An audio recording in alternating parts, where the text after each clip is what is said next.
Baruch Hashem, we're continuing the maamar al KARU, which was the second maamar that Rebbe said at the Purim Farbrengen of Tafshin Yud Gimel, 1953. And those of you who are following along this series of classes on this maamar may be thinking at this point, if you're listening like on a podcast, you probably aren't thinking this. But if you're watching on a video platform, you're seeing the background and you're like, hold on a second. Don't you normally give this class as a live class at the Levi Yitzchok Library in Cedarhurst? And the answer is yes. So then you're thinking, well, why are you in your studio now shooting this by yourself? Okay, it's a great question.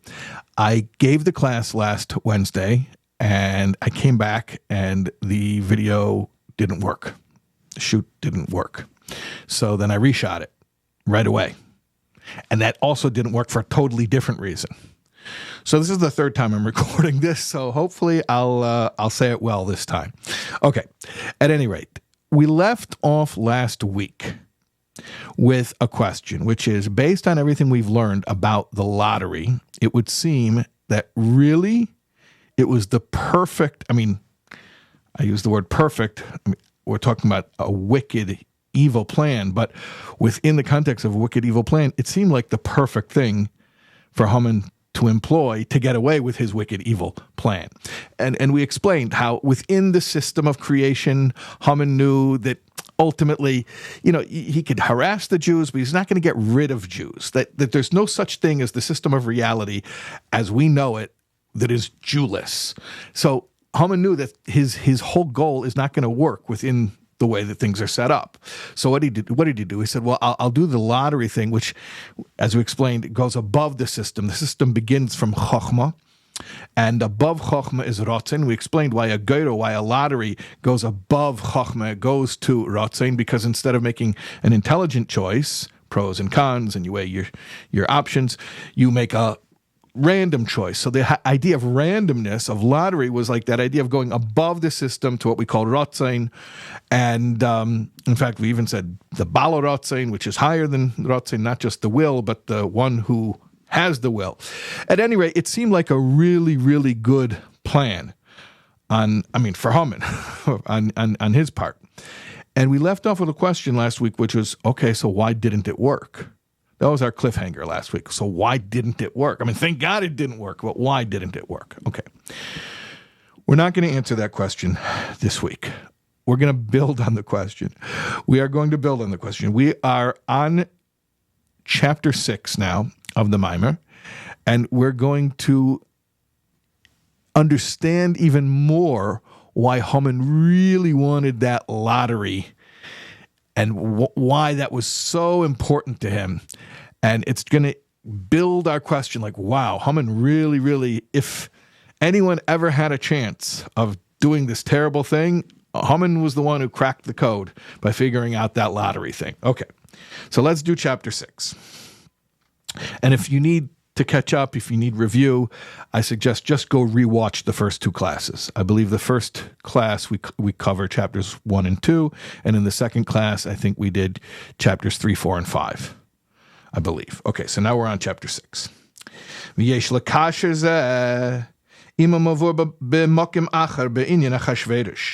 going to continue. We're going to connect what we've been learning to the concept of Achashverosh. It's interesting. This whole time we didn't really speak about Achashverosh. We spoke a lot about the lottery, which was a Haman thing. We didn't really speak about Achashverosh. So what is Achashverosh? The Achashverosh hu Achashverosh. Achashverosh, his name breaks down into Achashverosh. Chash hu maloshin shsika, and chash means silence. Shsika is silence. Kedis bagamara. My chashmal chulo itim chashos itim mamalalois. Like the Gemara says in Chagiga, what is chashmal? Chashmal is, in modern Hebrew, it's electricity. But in the vision of Ezekiel, the prophet, when he sees the Merkava, the chariot, so he sees this chashmal. And what is it? The Gemara asks. So it's the angels which are sometimes making a noise and sometimes silent, or rather, it says first, sometimes silent, sometimes making a noise. The word chash means silent. Okay, so Achashverosh, the word or that syllable chash in the name of Achashverosh means silence. Vashika decha shilamayla medibur. Now, this particular type of silence is silence that is higher than speech. Al derech, which is similar to the sentiment expressed in the rabbinic idiom. Mila besela, I'll give you a coin for a word. Shesikusa batre, but silence, I'll give you 2 coins. Your silence is worth double what your word is worth. In other words, there's a concept of silence which is beneath speech, and there's a concept of silence which is above speech.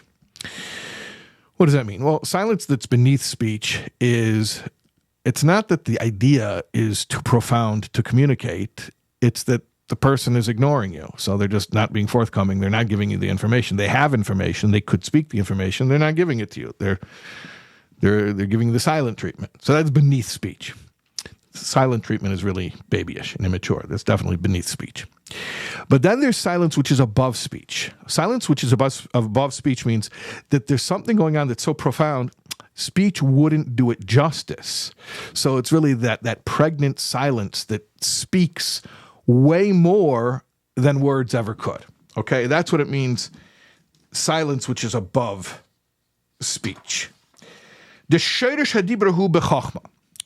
The source, the spiritual source of dibur, of speech, is in Chochmah. Now, those who learned a little bit of Chassidus are going to say, hold on a second, I know that dibur is synonymous with Malchus. You're right, it is, but Abba Yosed Brata, the father has a daughter. Malchus is the daughter, Chochmah is the father. Dibur is speech, but it's ultimately rooted in Chochmah. And I'll put it in a very simple way.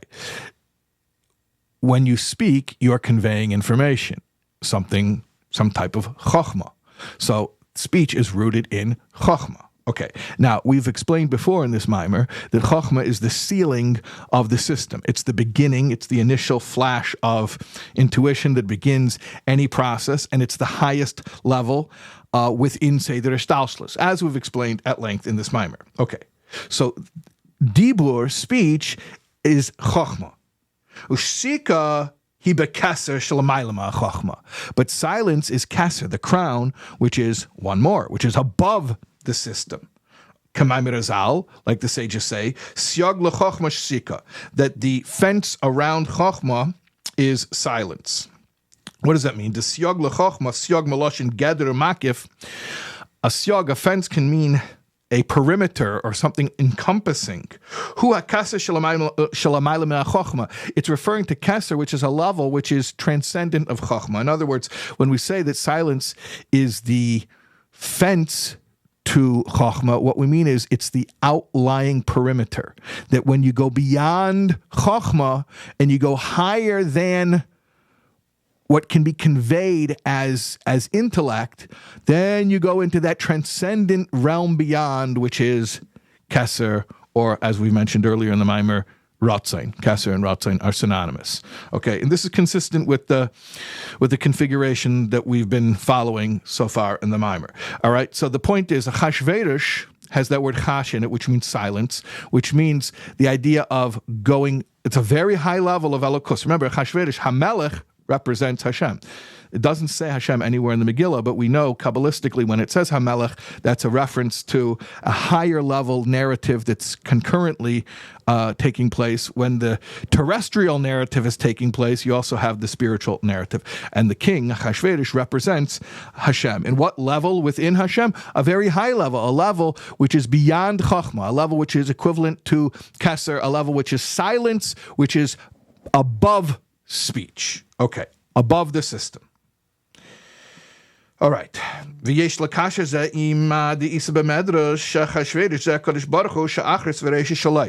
another concept where Achashverosh is a byword for Hashem.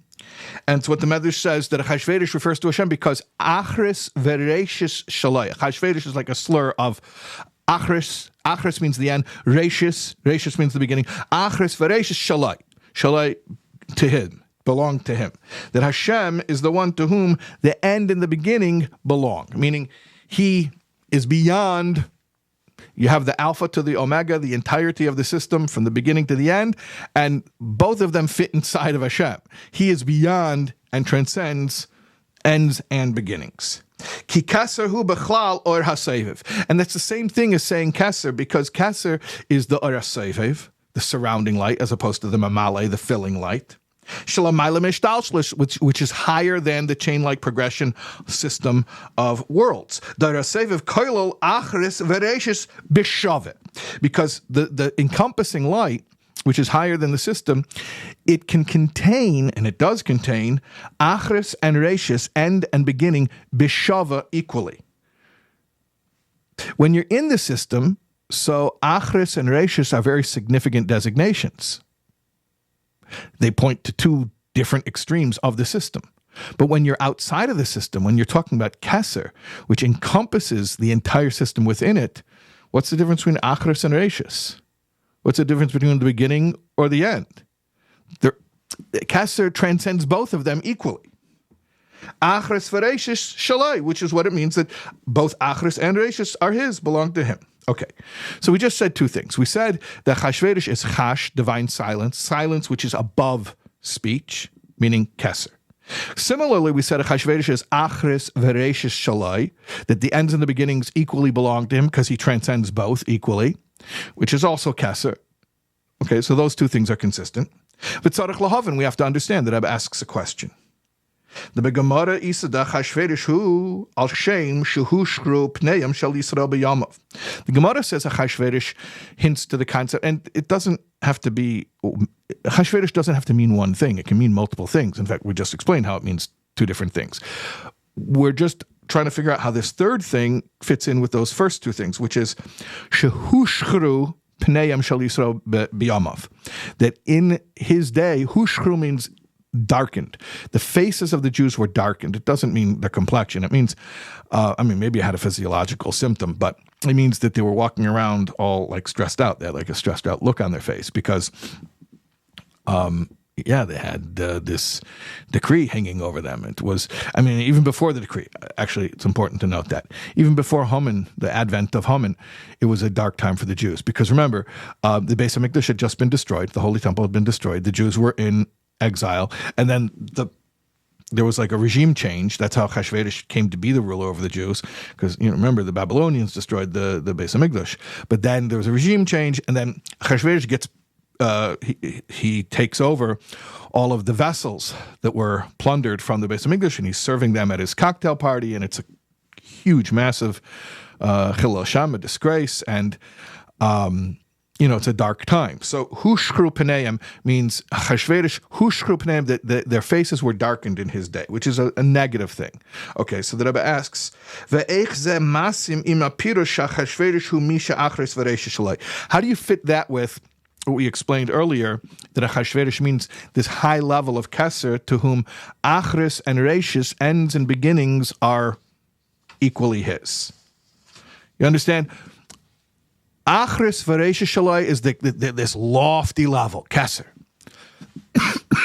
Hushru pneim, their faces were darkened b'yamav in his days, is a low level. It's a very negative experience.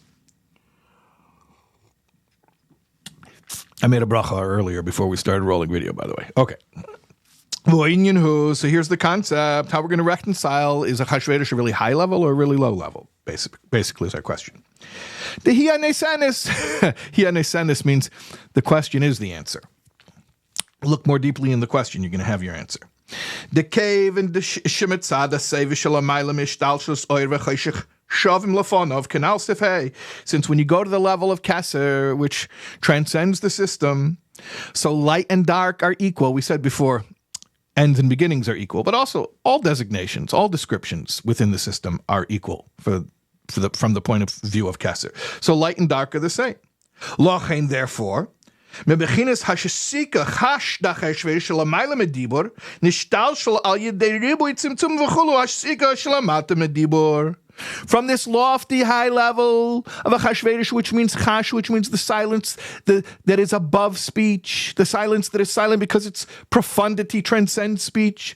Well, from that lofty spiritual source comes down, devolves after many tzimtzumim, albeit there's many. It's not a straight express train, but through the process of coming down through Ishtalshlus, what happens is that manifests in a form which is shika shalamata midibur, silence which is lower than speech. And what is it called when God's speech, or where you would expect to hear God's speech? And when I say God's speech, I don't necessarily mean like God speaking, like speaking to a prophet, but I mean where divine communication is openly felt, where you feel that hashgacha pratis, the way that Hashem is running the world, is very evident, and you feel that life is a communication with Hashem. Okay, but then what if you don't feel that way? What if you feel like it seems, and again, it only seems this way, but it seems like things are going on that are not according to what Hashem would want, and he's silent. He's not getting involved, which kind of describes the situation of the Jews in the time of Achashverosh. You just had the destruction of the temple.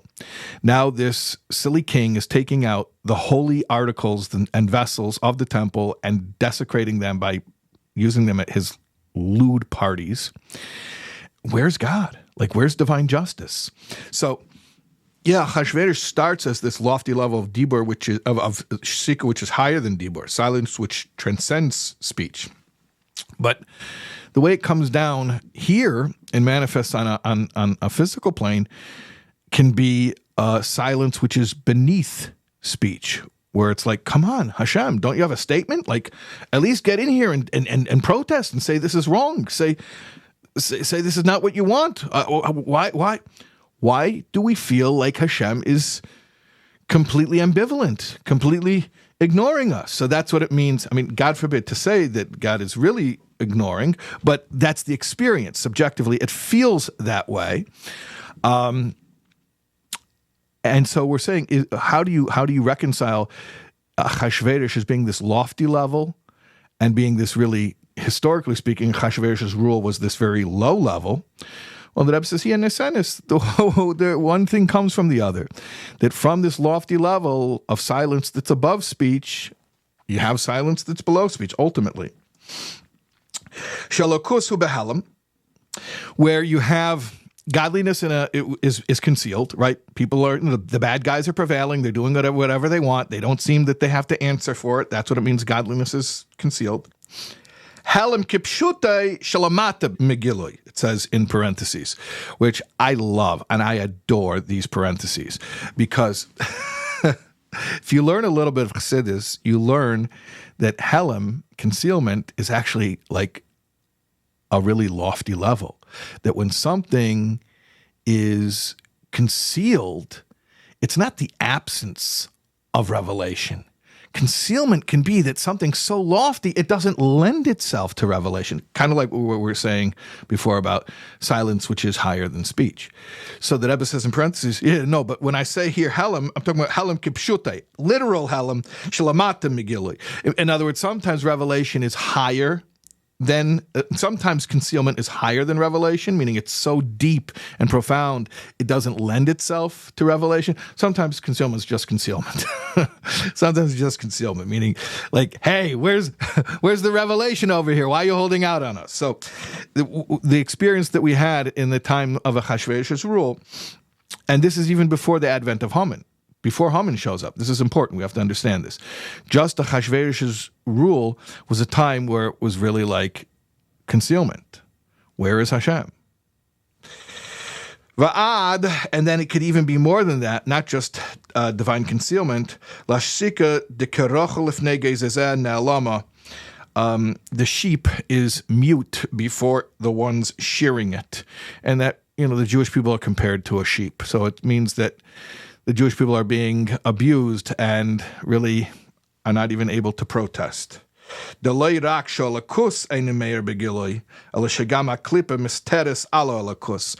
means that Rebbe says not only is godliness hidden, but klippa, the negative forces, are prevailing or seem to be prevailing. Klippas noiga shenikras chash, not just the neutral klippa, which is called chash, v'ad mischaberes im gimel klippas hatameis roish. But even worse than that, the three irredeemable klippas, which are called roish, and that's also achash ve'roish. Achash ve'roish. So Achashverosh means this lofty level of silence, which is above Chochmah, which is the level of Keser, which is transcendent. Achashverosh means Achres Vereishes Shalai, again, Keser, which is all-encompassing, and therefore ends and beginnings are equal from its perspective.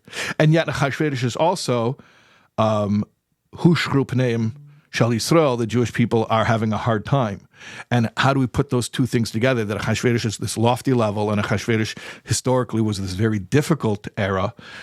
We say that one comes from the other. That up there in its source, it's this lofty level of concealment in the most grand sense of concealment. Concealment because it's too profound to be limited in any particular expression. But then when it comes down here and we experience it in this world, it comes out as concealment and silence, which feel like, God forbid, but feel like divine indifference. Okay. So that's the end of chapter 6. And after that, after we finish chapter 6, we set ourselves up now to ask a very powerful question in chapter 7, which is, and I'll foreshadow or pretty much give it away. If Achashverosh already means a time of divine concealment and divine silence and seeming divine indifference, then basically it's a time when the bad guys can do whatever they want. So Haman should have just seized that opportunity and sought to destroy the Jews. And it should have been enough that he's in the era of Achashverosh, which is an era of bad guys getting away with stuff. Why did Haman need to do the lottery thing? What was the need for that, to go to do that extra thing of the lottery? You're already in a time of Achashverosh, which means that Hashem seemingly is letting bad guys get away with a lot of shtick. Okay, let's do chapter 7. So it's possible to explain. The reason that Haman cast a lot in order to reach that level of randomness, which, as we said, is higher than the system. Even though in the era of Achashverosh, even before Haman came along and cast his lot, it was already a situation which we call outside of the system. So why did Haman need to go to take that extra measure of doing the lottery? In other words, we said before, we established the whole idea of the lottery was to get outside of the system, that within the system, there's no such thing as getting rid of the Jews. But you step outside of the system and anything can happen. At least there's equal probabilities for anything to happen. It's a coin flip. And that's what Haman wanted. But he doesn't need that because the era of Achashverosh is already an era that is Keser, which is above Hishtalshlus, which is Achris and Reishis are equal, and Or and Cheshech, light and dark, are equal. So go ahead, Haman. Even if you're darkness, you've got an equal shot against light, which is Mordechai. This is, if there were ever an opportune time, Haman, this is your time. Just go for it. Why do you need to do the lottery thing? Okay, but he did do the lottery thing, so that's what we're asking. Who? The answer is because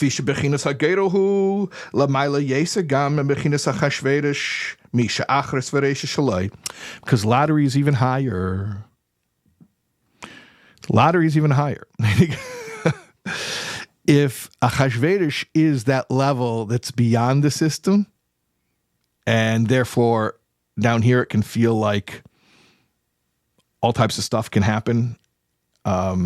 Bad guys can get away with stuff because Hashem is on such a lofty level where he's not really making a distinction between good and bad, right?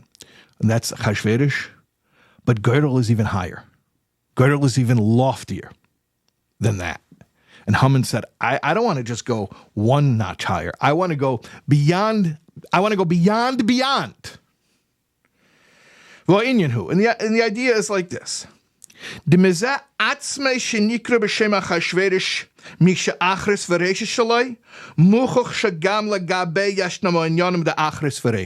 the fact that Achashverosh's name, as we mentioned before, is Achris Vereishis Shaloi, ends and beginnings belong to him equally.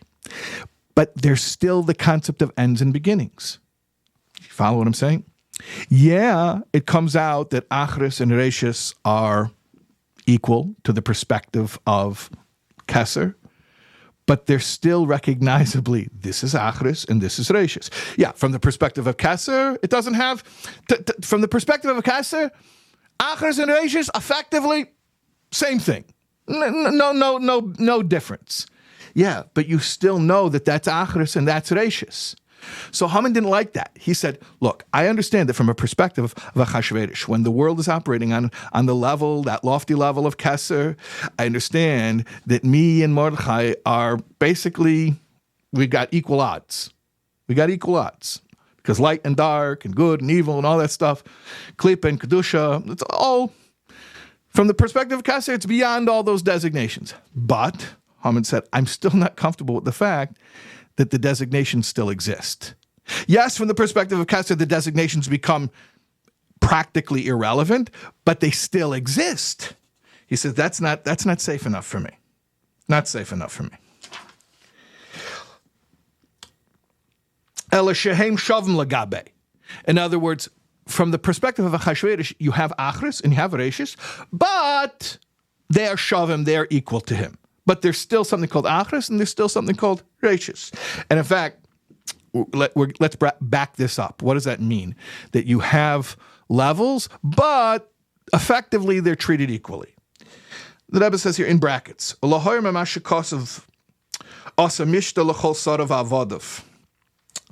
Megillah it says that Achashverosh made a party for all of his officers and servants. And then afterwards he made a party for the masses, for everybody. And in Likutei Torah, in the Alter Rebbe's maamar, it explains,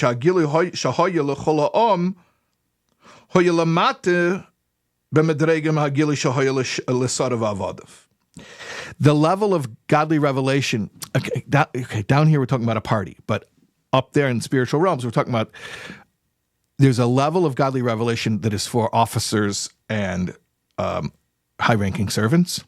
And then there's a divine revelation that is accessible to the average guy off the street. Okay, so these are different levels of divine revelation. So what we're saying is that even in Achashverosh's party, yeah, he let anybody walk in off the street in their flip-flops and their T-shirt. You know, normally you want to come to the king's party, you got to be a VIP, you got to have an invitation, you got to be somebody, you got to know somebody. No, here anybody in their flip-flops could walk in off the street, but there still were different designations. In other words, yeah, he would let any Joe Schmo in off the street, but it was still understood that this guy's a VIP and this guy's a Joe Schmo. Just he let the VIPs and the Joe Schmoes in to the same party. You understand what we're saying? He goes a little bit more, adding to this same concept. Even in the level of revelation that was available to the masses, to anyone who just wanted to walk in off the street, they were sub-gradations. So there are gradations between officers and high-ranking servants and the regular masses, and then even within the masses, there were sub-gradations. Like it says, haroi lechotza lechotza, haroi legina legina, haroi lebisan lebisan. Those who were worthy of going to the courtyard could get into the courtyard. Those who could get into the garden would get into the garden. Those who could get into the pavilion would get into the pavilion. These are different, seating charts. You have the first balcony, and you have mezzanine, and then you have the orchestra seats. V'yesh leimer shemitzad bechinas ishtalshlos hagili hu rak lesonim va'avodim v'zeh shehoya hagili gam lechol ha'om da'ad le'ele sheroim rak lechotzer hu lefish hagili hoya mebechinas ha'chashverosh she'achris v'reish shalai. So the Rebbe says like this, the concept is like this. Really, the divine revelation was only technically fitting for the level called Sodom, officers. But because Achashverosh is that level where Achris and Reishis become effectively the same, so that's why Achashverosh was letting everybody come into the party. And yet, even when he let everybody in, there were levels, there were seating areas. Chatzar and Gina and so on and so forth. There were different seating areas. And then even within the masses had different seating areas. This is Haman's problem. When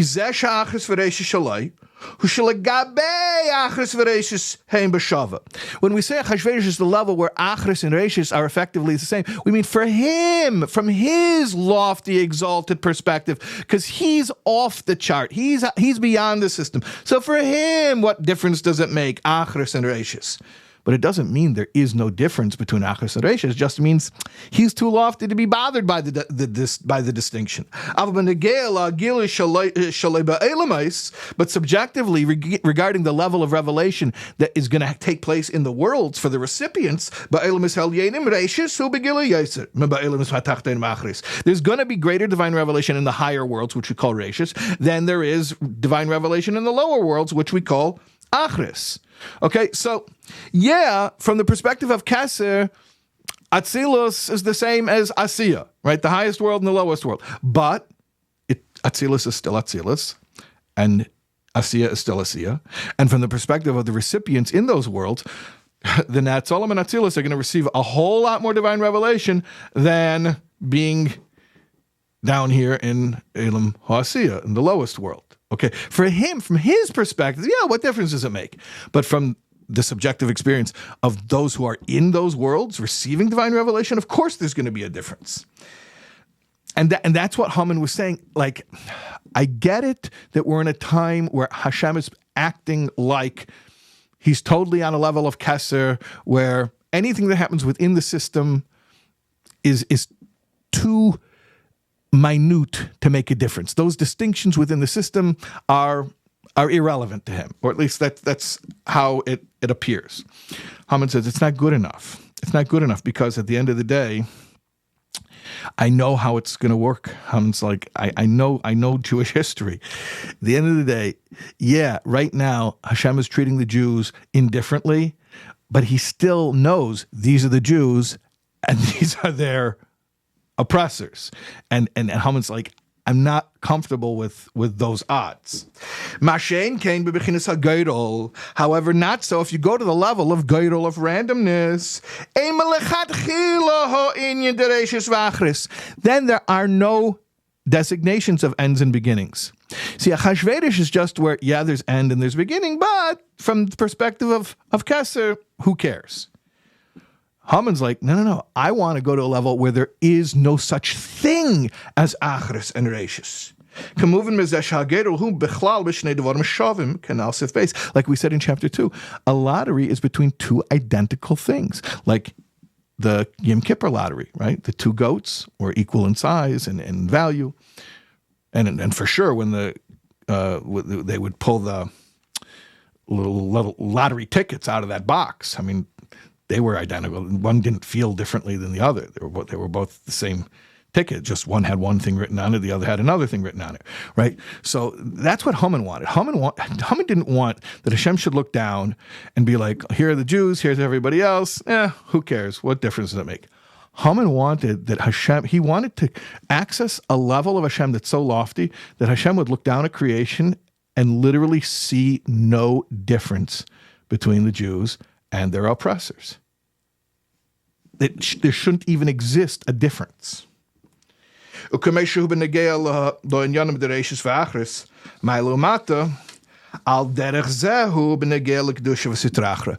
if we can get to a level where above and below become synonymous, yeah, so then we can have a level where Klippa and Kedusha are synonymous. Like not just synonymous effectively, practically, but there cease to be such designations. On a level of Achashverosh, there's a difference between holy and unholy. Only what? He's so lofty, it doesn't make so much of a difference to him.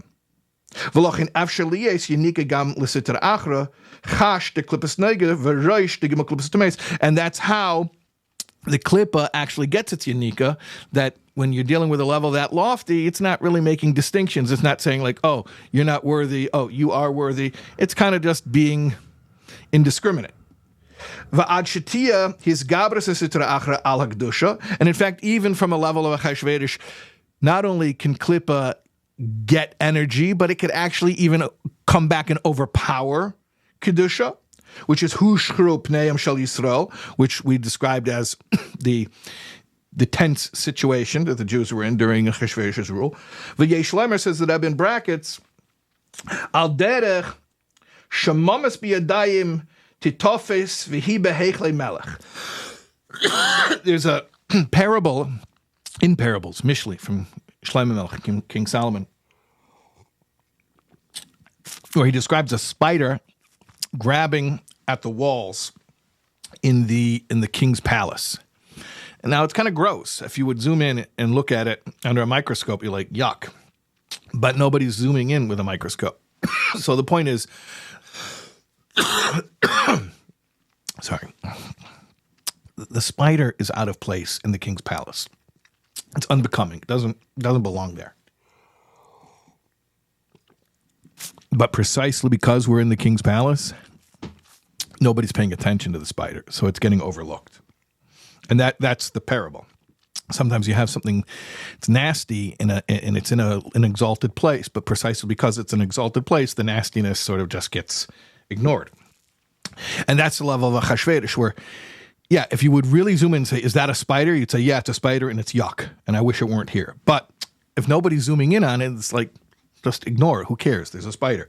And that's what, without any Haman, without any girdle, without any lottery, the time of Achashverosh is a time where there's nastiness going on, and the king is so lofty on a level of keser, of silence above speech, where nastiness can go on. It just kind of gets overlooked and ignored. Even though the spider is yucking up, that's the technical term, he's yucking up the throne room. But because the king is so lofty, he doesn't really pay any mind to it, he ignores it. But that's not enough of a seeming indifference that would allow Haman to destroy the Jews. Haman understood that Achashverosh already, the era of Achashverosh already means a time where you could get away with a lot of shtick, where Hashem is on this lofty level where a lot of stuff is getting overlooked and ignored. But getting rid of the Jews entirely, completely like Haman wanted to do, that's not going to get overlooked. It's not going to get ignored. So Haman's like, I can't just ride in on the coattails of this Achashverosh divine indifference era. I need something more powerful, more lofty. Okay, let me back up. But Haman knew that even this level of divine loftiness, which comes across as indifference, is not enough to get away with, God forbid, eradicating the Jews. When Haman wanted to actually get rid of all the Jews, he employed the method of lottery to get even higher, to the real randomness, where there would be no more distinction between him and Mordechai. When you're talking about a lottery where things are random, there's no difference between holy and unholy. Especially like what we explained in chapters 3 and 4 of this maamar, that the lottery is not just higher than the system, but it's actually higher than Hashem's will for Torah mitzvahs. We explained that before. In a good way, how Yom Kippur works that way, that you messed up, you didn't do Hashem's will for Torah mitzvahs, how can he forgive you? Oh, because he's Hashem, he's the Baal Ratzon, he can forgive you, he can decide what his Ratzon is. Well, lottery is going to such a high, lofty level, yeah, normally that's a good thing, but think about what that means. That means if your Torah and mitzvahs don't matter anymore because Hashem is so lofty, then what are you asking for special treatment? In other words, you're going to come to Hashem and say, but Hashem, we're your children. We do your mitzvahs. You can't let us be eradicated. Well, you're talking to a level of Hashem, which seemingly, at least from Haman's perspective, is so lofty where it's like, what are mitzvahs? Oh, that thing? Yeah, I don't know. That doesn't really move me. Doesn't really, yeah. You and Haman, you're equal to me. In fact, I don't even see any difference between you and Haman. To me, it's eeny, meeny, miny, mo. Totally random. And that's what Haman, in his wicked way, wanted to tap into. Loching. Therefore,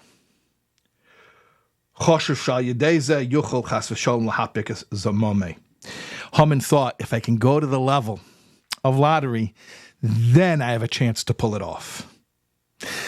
I can't do it within the system, meaning from Chokhmah on down. Even going above the system on the level of Achashverosh, where Hashem is allowing a lot of stuff to happen, and he's seemingly ignoring it and just letting it go. I could get away with a lot of stuff, but I'm not going to be able to remove the Jews completely. But if I'll go even higher than that, then there's no reason why not. Then it's just, literally, it's a coin flip. And that's where Haman was heading to. And now we're back where we were last week when we said, this is so evilly ingenious. Why didn't it work? Yeah, why didn't it work? Okay, for that, God willing, we'll have the answer in the next class when we, God willing, finish the maamar. Okay, thank you. I hope this recording worked. If you're watching this, then it did. Baruch Hashem.